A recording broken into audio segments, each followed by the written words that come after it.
Steve Gamache here for Chef Knives to Go, and we are doing a quick look of the DaoVua Classic V2 Bunka knife. So this line of knives, you can read about them on the Chef Knives to Go product page, but it's a new revision of something they've been doing for a while for Chef Knives to Go, and they've got a bit more refinement on it and a bit better heat treat. So I took this one for a spin, so it's going to have a little staining on it. We'll talk about that, so it doesn't look quite like it would brand new out of the box, but this is what is to be expected as you start to use the knife. So the way these are made is they are comprised of leaf spring carbon steel that they get from vehicles, and then they do their heat treat on it and grind it down.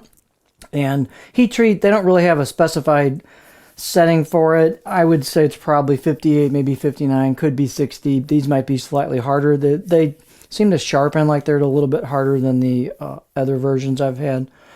The construction, although this kind of looks like it's clad from a line here, they should be mono steel construction, and then weight and dimensions are going to vary a little bit from knife to knife. This one is 140 grams or 4.9 ounces.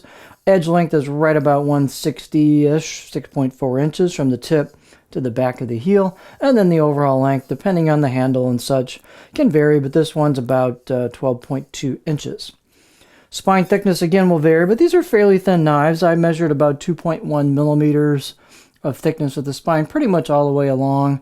Maybe thins out slightly as it hits that corner there on this reverse sword tip for this Bunka style. And then blade height, this one's about 48 millimeters tall, so plenty of height.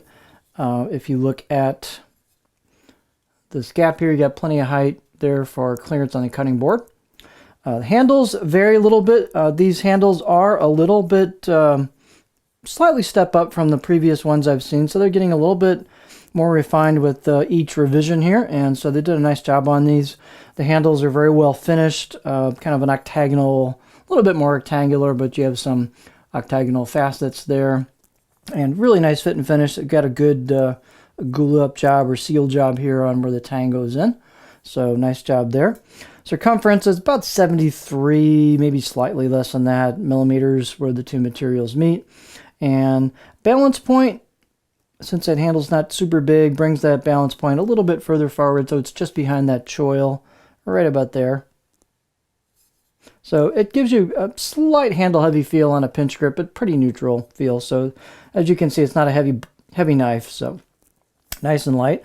Let's look at, I guess we'll kind of get our beauty shot here.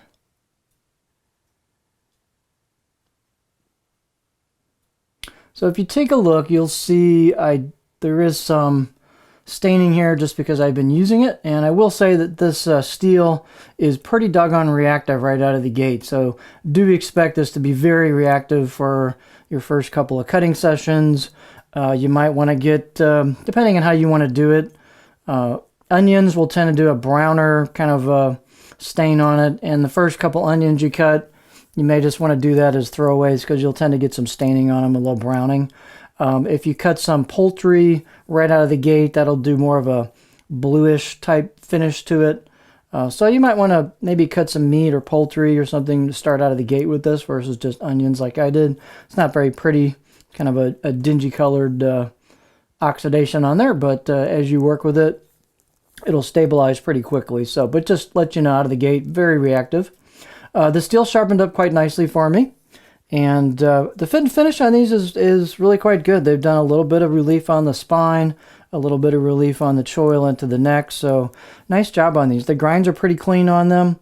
I will say the grinds on the tip, they're a little thick behind the edge. You can kind of tell a little bit there. It's a little hard to show you this, but you can kind of see right there. It's a little thick behind the edge. If that were thinned out just a little like it is in the back, that would make the tip perform better. The tip performs decent, but it could be a little bit better if that were thin slightly behind the edge. Here's your choil shot.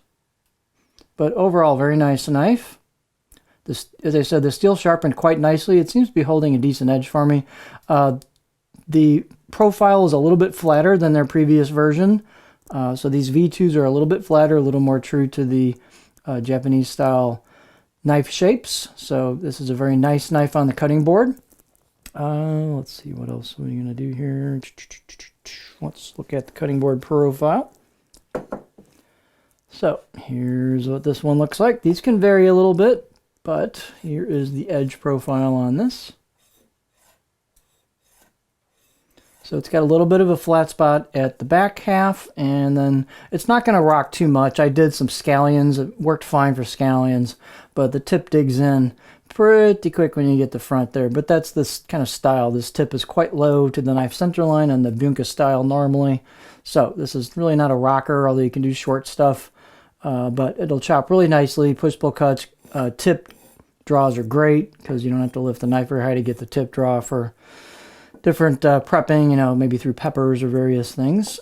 So it's a nice knife to use. The steel definitely, I think, is a touch harder, a little bit of a step up, and just a nice knife. So this is the DaoVua Classic V2 Bunka knife.